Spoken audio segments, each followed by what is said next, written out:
Hello aspirants, welcome back to my channel. I am Deep Jyoti Mahanta from studyinggeology.com and today we will discuss Dunham's classification of carbonates. This topic is very important for IIT JAM, GATE as well as CSIR NET. But there is an announcement before the starting of this video that if you want to join our geology classes for IIT JAM 2022, you can contact us on my WhatsApp, Gmail and Telegram. Okay, I'll put the links in the description. Let's start the video. So Dunham's classification of carbonates was mainly based on three criteria. It was based on the texture of the rock.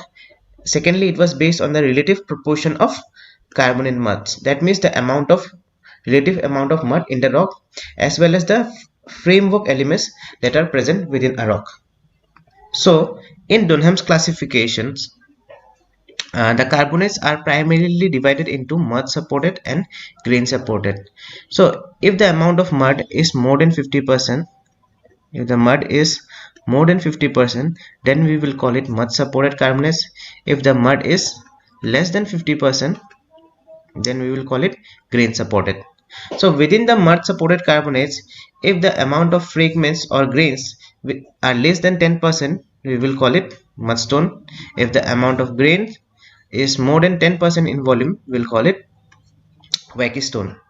Similarly, in the grain supported carbonates, if the mud is between 10 to 49%, then we will call it pack stone. If the mud is actually less than 10%, then we will call it grain stone. Bound stone is another type of carbonate which also comes in the Dunham's classification, but it has been called that a bound stone is a carbonate in which original components are bound together during deposition. As an example, we have coral community, or you can say coral colony with skeletal framework. That means these carbonates are already bound together during the time of deposition. So I hope you understood this classification, but there is another thing that is often asked.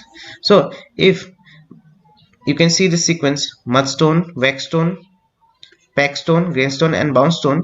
This sequence represents increase in the depositional energy. So this mudstone, waxstone, packstone, grainstone, boundstone represents increase in energy of depositional environment. So this is for today. We'll try to come up with the Fox classification, which is another important classification for carbonates. Thank you. Don't forget to like, share and subscribe, and thank you.